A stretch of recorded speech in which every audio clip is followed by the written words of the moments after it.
भारत की communist party मार्क्सवादी का जिला सचिव, भिवानी का जिला सचिव हूँ। आज हम मार्क्सवादी कम्युनिस्ट पार्टी की तरफ से भिवानी जिले के दादरी और महेंद्रगढ़ जिले के सैकड़ों कार्यकर्ता आज नारनौल में पहुँचे हैं।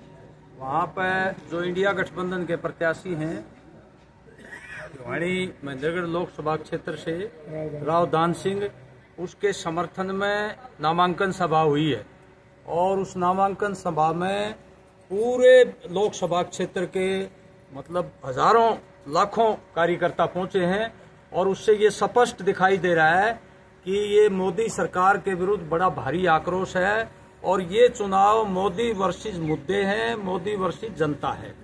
और ये जो चुनाव है 18वीं लोकसभा का, ये ऐतिहासिक चुनाव है, अभूतपूर्व चुनाव है। ये तय करेगा कि इस देश में आने वाले समय में लोकतंत्र रहेगा या तानाशाही आएगी। ये एक तरह से जनता का लोकतंत्र, हमारा संविधान, हमारे देश की आजादी, नेहरू, गांधी, भगत सिंह, अंबेडकर की विरासत और हमारी शिक्षा, स्वास्थ्य और हमारे बच्चों का रोजगार बचाने का सवाल है।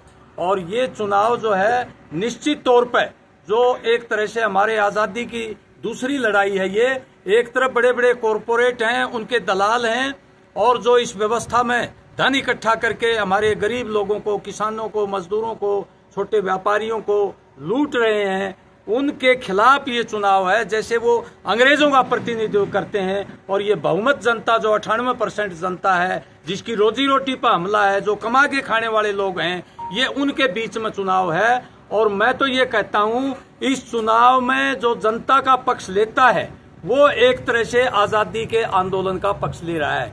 उस आजादी के आंदोलन में हमको मौका नहीं मिला, लेकिन इस आजादी का आंदोलन जो देश के संविधान और लोकतंत्र, हमारे देश के लोगों की रोजी रोटी और ये भाईचारा बचाने का चुनाव है, इसमें भाग लेकर के निश्चित तौर पर आजादी की दूसरी लड़ाई में हम भाग ले रहे हैं। और हमें विश्वास है कि जनता और तानाशाही सरकार के बीच ये जो चुनाव है, तानाशाही पार्टी के बीच, जो देश का जो कॉरपोरेट और सांप्रदायिक गठजोड़ है, उसको हराने के लिए हम लोग इकट्ठे हो गए हैं। और आने वाले टाइम में ये चुनाव और आगे बढ़ेगा और हमारा निश्चित तौर पर इंडिया गठबंधन का उम्मीदवार जीतेगा, जो आज हमें विश्वास हुआ है। और देश में भाजपा का विकल्प एक धर्मनिरपेक्ष लोकतांत्रिक विकल्प पैदा होगा, जिससे हमें हमारी मांगों के लिए, हमारे आंदोलन करने के लिए एक जनतंत्र मुहैया होगा, तानाशाही का खात्मा होगा। ये हम कहना चाहते हैं।